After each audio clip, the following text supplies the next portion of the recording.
وجاد وجل من تكريمه بانا في سار مولد من في البار ربانا Foncab TV télé Khadimou Rassoul.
tàmbalee samay cant itam ci Serigne Mor Thiam nga xam ne mooy way di ko mu ngi dox yàlla boole mu mat na ñaar fukki at ak juróom ñu nit bu baax am kóllëre ñu toog ñett fekk dëgg ñu ñëw Sénégal mukk te ñëwul ba Touba Seck njabootam yëpp xam naa leen ndaje mi nag li ko waral ba ci démb sëñ Mor Thiam dafa def li mu daan def mooy ñëw seet sëñ Touba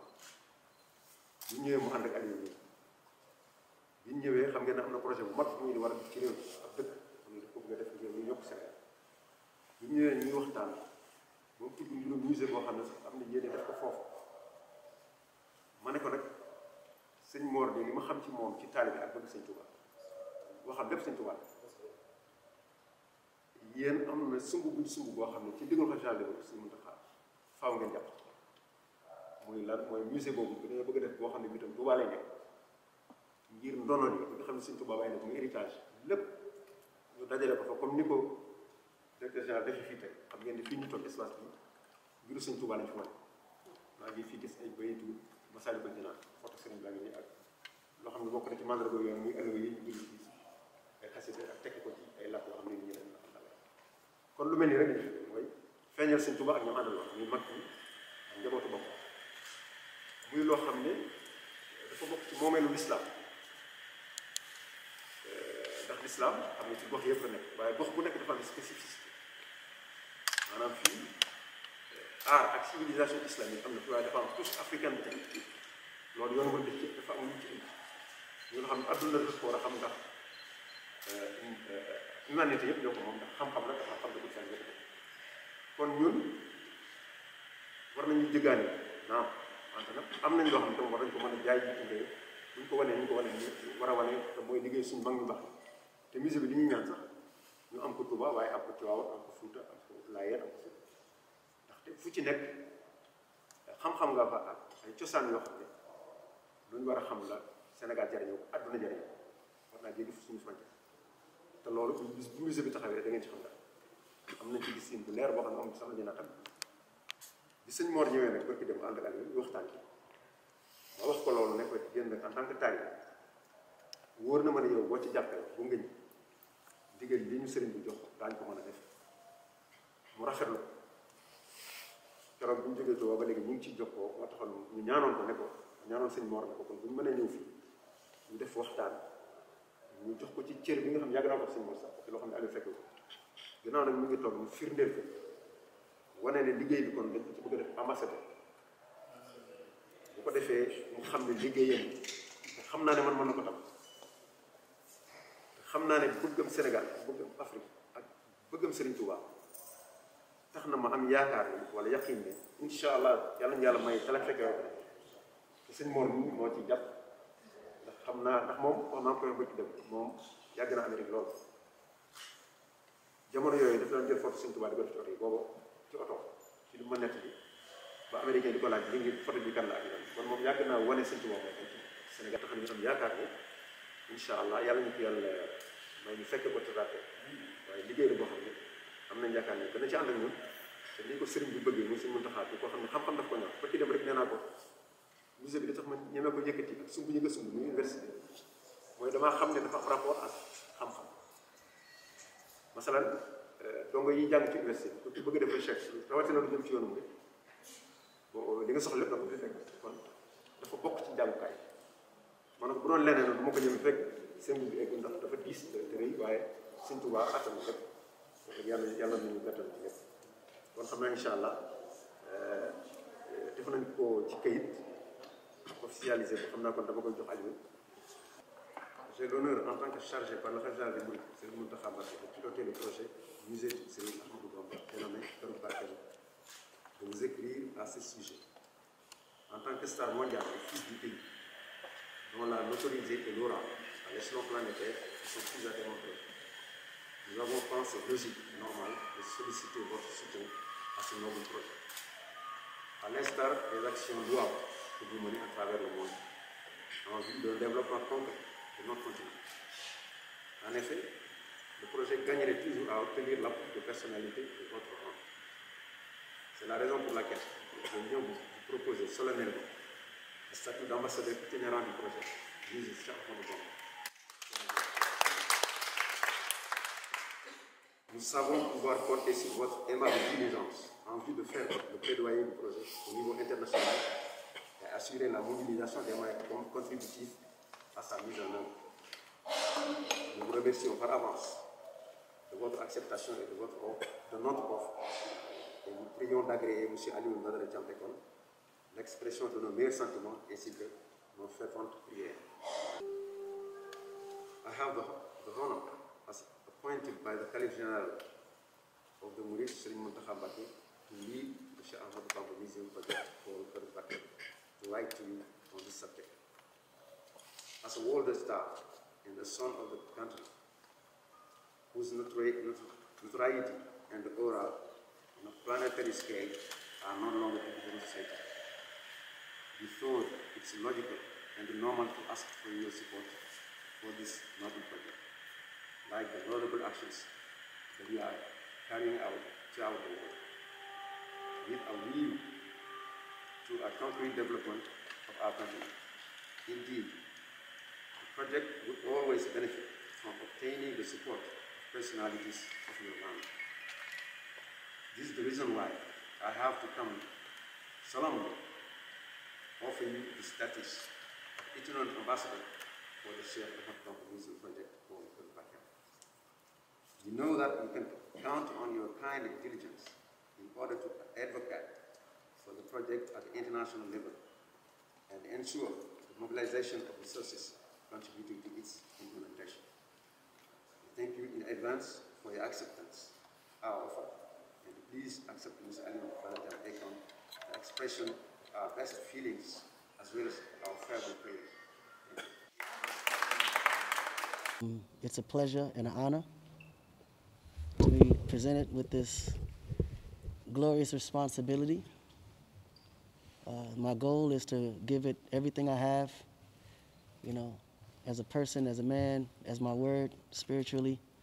to accomplish everything necessary to make this a successful project. And I will hold on to this as a memory of my faith to Allah and my loyalty to my family, friends, and my place of worship. But more than anything, the place, Senegal, that supported me to become who I am today. You know, I think when you look at Senegal, it's not a secret why it's the most spiritual place in Africa, but also a place of never having too much conflict outside of all the other countries and the difficulties and challenges that most countries in Africa have. In Senegal, we're led by a spiritual being that allows us to become the best person that we can become, utilizing and making every step that we take forward with Allah's grace. And the most powerful spiritual prophets in the world, Sheikh Ahmadou Bamba and his followers to help us to become more spiritually in tune with ourselves. So ultimately, utilizing this spiritual advantage, I use it and attach it to everything that I do in life.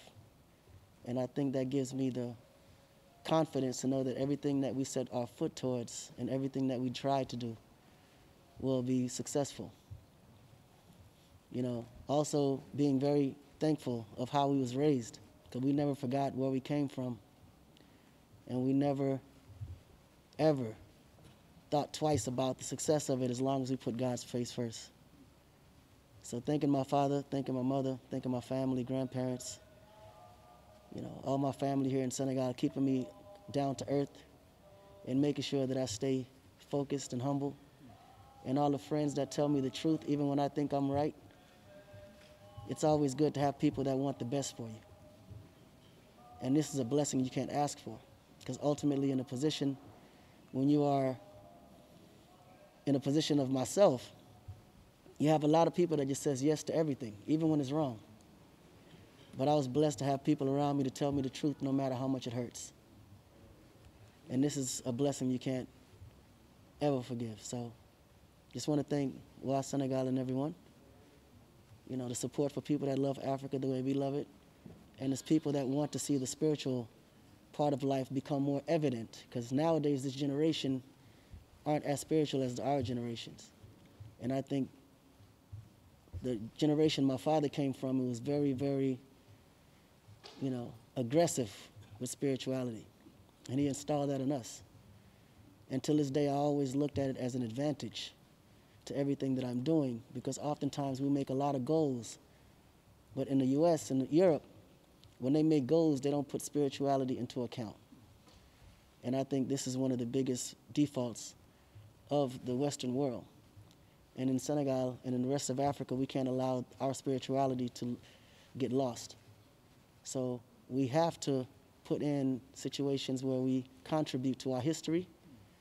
and the advantages of our spiritual history. Because when you look at Africa, the way they promote it around the world, as if it's always a sense of philanthropy that needs to be headed, not realizing that philanthropy is the last thing that Africa needs, because we are the ones providing all the resources for the rest of the world to be developed. So we have to be the ones to create our own future. We have to develop our own country, and we can't depend on the foreigners to do it for us, because we have all the resources here if we can just stick together. And I think that's the most important message that I want to be able to bring. Sticking together is not just us communicating, but it's also us telling our own stories and not allowing our stories to be translated by them. So when you see something as special as Touba, who I see to become or is the Mecca of Africa, and when you see Serigne Cheikh Ahmadou Bamba, one of the biggest, you know, spiritual leaders and followers of Allah that we all worship to an extent that gives us and allow us to become better people, we have to showcase this to the world. And that's why this museum is so important to me, because I think this will be the beginning of what it will take for more, you know, people from the outside world to want to be exploring in Senegal specifically.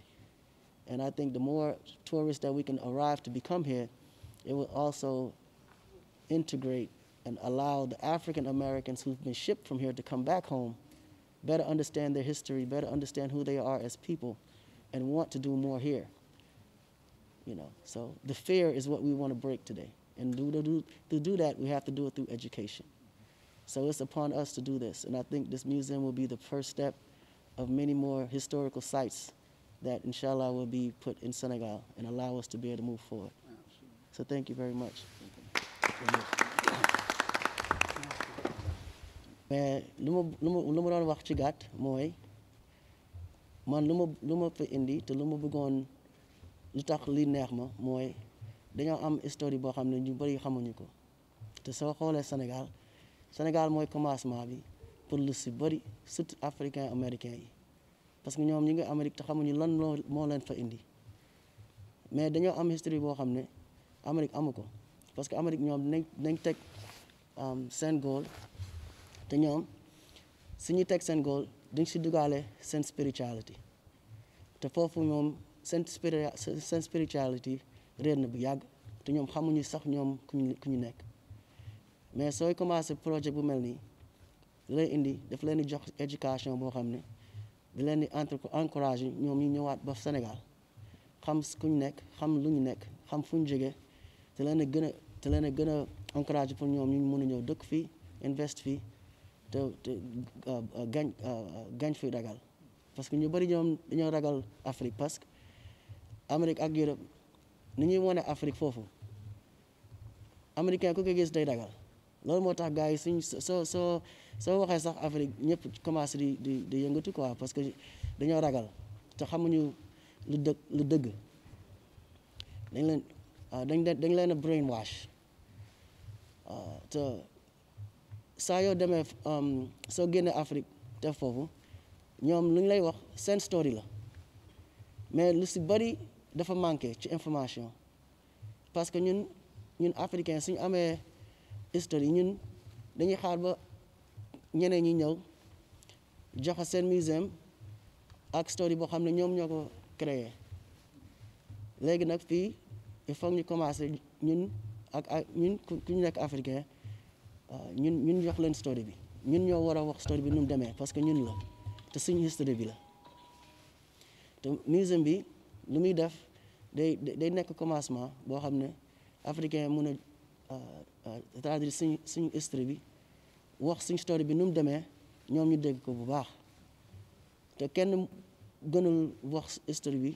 bi surtout waa Touba te man su may xoolee sama papa nu ñu yore daf naan nu ñuy def ci àdduna bi il faut ñu jiital si yàlla te xam naa sooy jiital si yàlla no matter looy def sans looy def succès rek moo fay am soo defee lu baax rek mooy ñëw ci yow lii moom responsabilité boo xam ne dañ lay tànn te yàlla moo lay tànn su ma xoolee di man sax mënu ma woon a imagine de man lañ ñuy tànn pour projet bu mel nii loolu moom li si bëri mënu ma ko wax ci nu ma ko mënee wax pour ngeen comprendre mais xam naa ne comme am responsabilité bu mel nii doo ko caaxaan lii moom lépp nga siy dugal da ngay bàyyi lépp dugal si ba mu jeex parce que bii mooy jox lu ngay def lépp barke waaw bon xam naa sama papa moom xam na lu ma bëgg a wax ci nu ma ko bëgg a waxee dama koy paas moom mu traduire leen ko bu baax a baax parce que man waxtaan nañu ci anglais bu baax la may jëlee incha allah. asalaamaaleykum wa rahmatullah.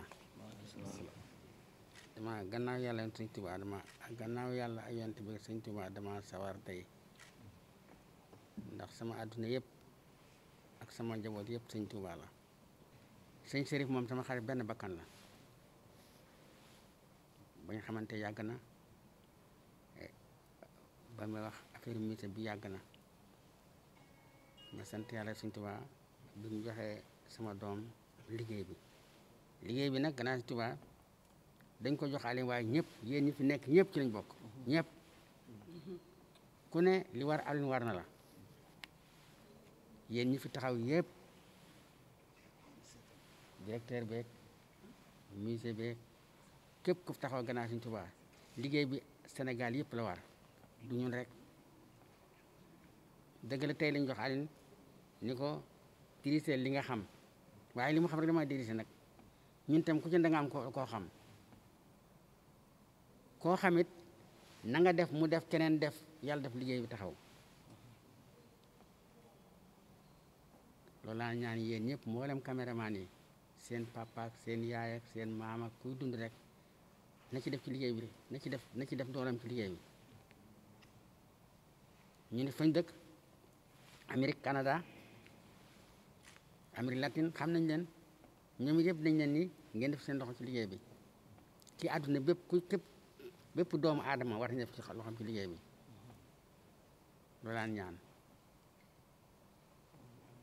sant na yàlla ak yonent bi jëm Sëñ Tuubaa wax ji nag man xam nga sama wax bariwul waaye sëñ Cherif kontaan naa trop Mbàkke lépp looy def yàlla na ko yar Sëñ Tuubaa am mu am Tuubaa bañ fa demee démb kontaan nañu Cherif bi kontaan na trop sama sëriñ sëñ Sidi Mbàkke mi nga xam mooy doomu sëñ Abdoulaat Mbàkke foofu laa nekkoon ba mu nelawee ma dem sëñ Sidi waaye gisuma dara lu ma ci naqari sëñ Cherif moom sama xarit benn bakkan la sama sëriñ la sama lépp la gannaaw Sëñ Tuubaa kon lépp lu ma mënu rek nga xam ni sama doole mu fa eggul waaye paas na loolu jërëjëf Mbàkke kontaan naa de kii sama doom la moom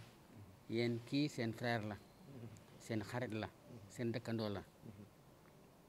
bu leen ko waxee rek ay kan tur la rek yéen ñëpp ku ne am nga tur waaye liggéey bi moo am solo liggéey bi moo gën a am solo ci àdduna liggéey loo xam seen i doom seen parce que ñun ñëpp dañ leen di bàyyi parce que xale yaa ngi màgg si te yéen am responsabilité xale yi bu ñu màggee li ngeen doon doxal ñu doxal ko yéen responsabilité bi yëpp yéen ñi taxaw la du moom de du man du sëñ Cherif yéen la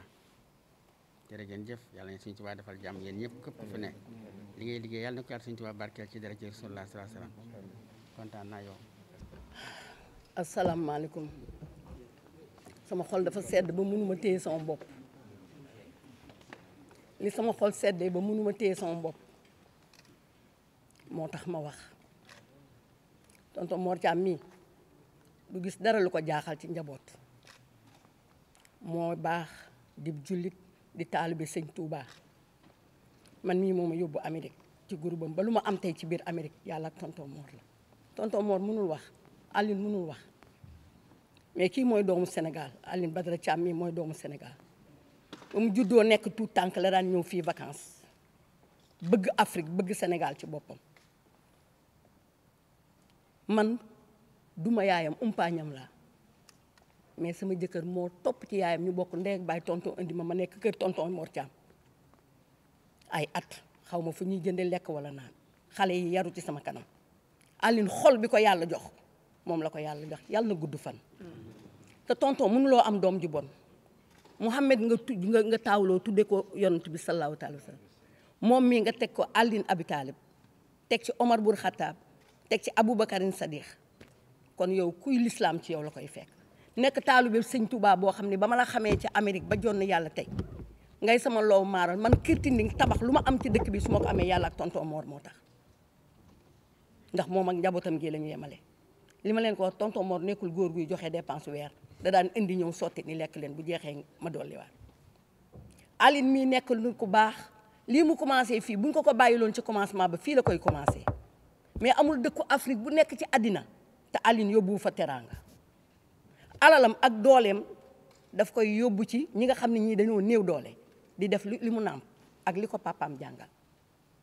amul kuy dox ci àddina man ay nit ñu ma xam Amérique yoo xam ne Alioune xamu leen seen doom war a jàng ñun ko xam naa diw rek mu yëkkati ni amal fayal ko fii scholarship am boobu dugg seegul fii àdduna nag doomu aadama yi bëgguñu nit lu baax mais seere saa ngi nii waaye Sëñ Tuubaa du dellu ginnaaw benn yoon. projet bi depuis 2008 man ak Serigne Cherif mi ñu ngi siy liggéey ànd nañ si aussi ku baax koo xam ni sëñ Abdou Akim Mbacke du ma ko fàtte mukk expliqué ko bis bi ñu liggéey si lii ba xayma si dara dañ koo jox mu ni dem naa yóbbu ko si bërëb bu mag ba jenc ko fa lii dana am kooku laaj na ñu koy ñaanal fi mu nekk toujours mais Serigne Cherif dox na si ay tànk yu wóor mosan na ma booleeg papa Akon mi toog ba ma jël maquette bu gën a tuuti bi yóbbu ko këram Akon ñëw mu jox ko téléphone bi mu wax ak man loolu ça fait 2 ans léegi mu ne woon moom dana jàpp si projet bi léegi li koy firndeel mooy tey ñëw nañu taxaw ñu namee ko ambassadeur du projet bu tal nii Serigne Touba di yow architecte yaay ñëw taxaw ne yaa koy def Serigne Touba moo la si boole parce que du lu ndaw loo xam ni yombul aussi mais ñun xalaat nañ si liñ si gën a xalaat li ñu may doole mooy que ñun dañoo gis mbirum Serigne Touba yëg na si benn bateau wàcc si bateau bi julli si géej gi ñun bu ñu bëggee def musée il faut que loolu ñu inspiré wu si parce que buñ si inspiré wu dañ koy figé à jamais dans le monde parce que musée dafa important. Pourquoi musée? Parce que musée dafa am lu muy conserver mais pas pour ñun, pour génération yi nga xam ne mooy war a ñëw. li ma doon wax rek mooy dox nañ si ku mel ni Abdou Hakim mi taxaw ñu am fi benn terrain boo xam ni 4 hectares la loolu moo tax ñu figé projet bi si biir bu demee si booru Janatul Maxwa si axe central bi nga xam ne moo boole jumaa ji am na 4 hectares que Sëñ Tuubaa pour l'instant bu ñu war a confirmer que foofu la ñu jox teg musée bi. am na benn cabinet boo xam ne cabinet international la turc ñoom après la ñu ñëw fekk ma di liggéey ak man si projet bi maquette bi mu ngi jógee Turquie ñun bi ñu defee projet bi fii yëpp dañ koy yónnee ñoom ñu liggéey maquette bi yónnee nu ko par avion par fret mu yegg si ñu yóbbu ko si xalifa bi présenté ko léegi pour dugg si projet bi ñaari bâtiment la premier bâtiment bi ça fait plus de 5000 mètres carrés fii li fiy nekk mooy mbirum Sëñ Tuubaa dara dootu fa dugg beneen bâtiment bi nga xam ne mooy bateau bi nga xam ne mu ngi dem si géej gi boo xoolee ñuy xayma ko ñëw dañ siy cofeel moom mooy rassembler doomu Sëñ Tuubaa yi ak sët yi ak yëpp bâtiment boo xam ni day évoluer boo jëlee si suuf ba si kaw am nañu 35 mètres de haut 9 étages moo nekk si biir bâtiment bi c'est-à-dire boo ñu jëlee musée bi ñu nekk musée bi moo ko ëpp parce que bii 17000 mètres carrés la bii on est dans les 12 000 mètres carrés kon fii moo koy ëpp am na ay escalator si biir escalier mécanique am na lépp si biir am na benn salle de conférence buy jël 1500 personnes boo xam ni mu ngi si dernier niveau bi fii bon li nga xam ni moo nekk si musée moderne yi Europe foo mën a dem si monde bi nga dem aux États-Unis nga gis musée yi fa nekk yëpp danoo gëstu si musée yooyu ne bu ñuy def musée soit dañuy ànd def ñoom li ñu def wala ñu yokk ko mais duñ ko wàññi aussi dafa am loo xam ni ñi Serigne Touba doon àndal ñoom ñoo ko moom cheikh yi loolu pour jot ko pour dugal ko si musée day jafe léegi système bi ñu trouvé fii réfléchir ko ak ñi si nekk ñëpp di liggéey noonu si biir bâtiment bi nga gis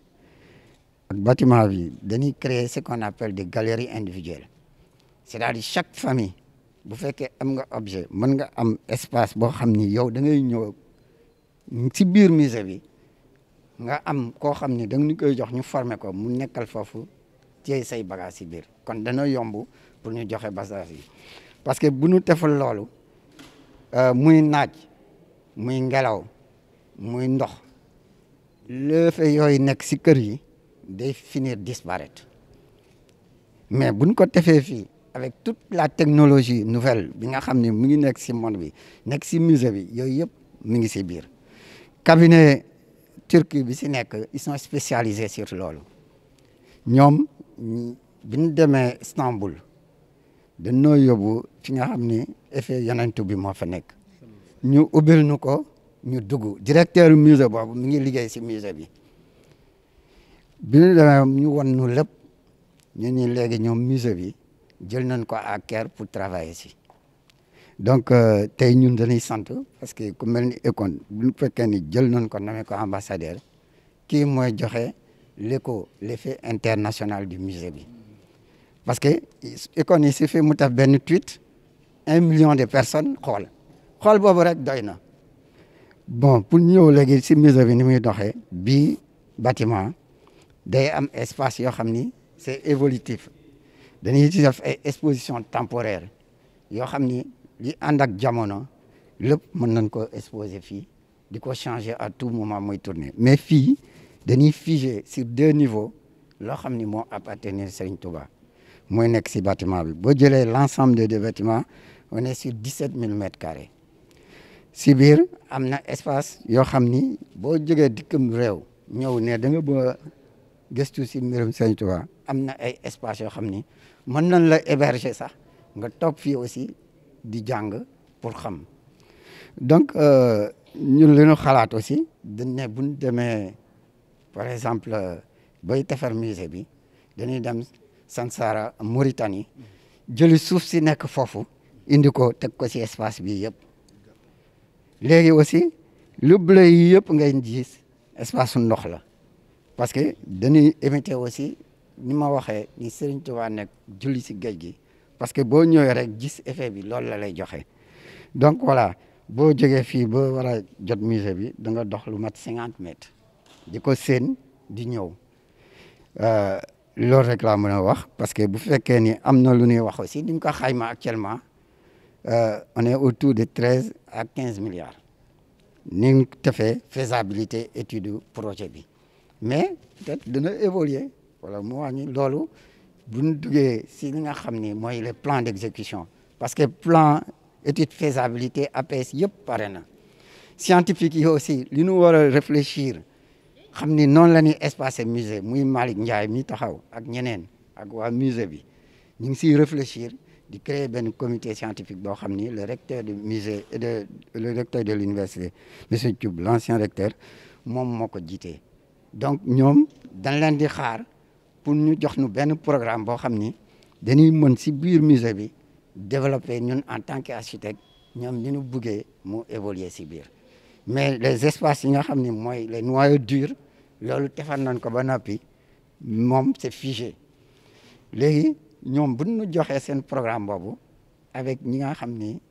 muy Serigne Cherif ñeneen yooyu dañuy réfléchir nag xool nan la ñuy fexe ba kuy visiter fi ngay jaar ba retourner voilà en gros on me fait signe léegi je vais pouvoir arrêter et je vous remercie tous. Chers amis, nous sommes réunis aujourd'hui ici pour nouer un partenariat avec M. Alioune Badara THIAM Akon dans le cadre de la réalisation du futur musée du Muridisme à Touba, sous l'égide du Khalife général des Mourides. Nous le remercions pour avoir accepté de nous accompagner dans cette aventure qui est l'un des projets les plus imposants aujourd'hui en matière de musée au niveau de notre pays et même au niveau de l'Afrique au sud du Sahara. Donc je voudrais profiter de l'occasion pour remercier tous nos amis journalistes ici qui vont nous servir de relais pour que l'information puisse arriver là où elle est destinée. Donc je voudrais profiter de l'occasion pour remercier tout le monde pour votre présence et pour tous les efforts que vous avez fournis pour être là en cette heure si tôt du matin. Et je sais que vous êtes très occupés, mais vous avez tout laissé quand même pour venir nous accompagner. Cela nous va droit au cœur et je voudrais sincèrement vous en remercier. Merci beaucoup. وجاد وجه لمن تكريمه بانا في سار مولد من في البار ربانا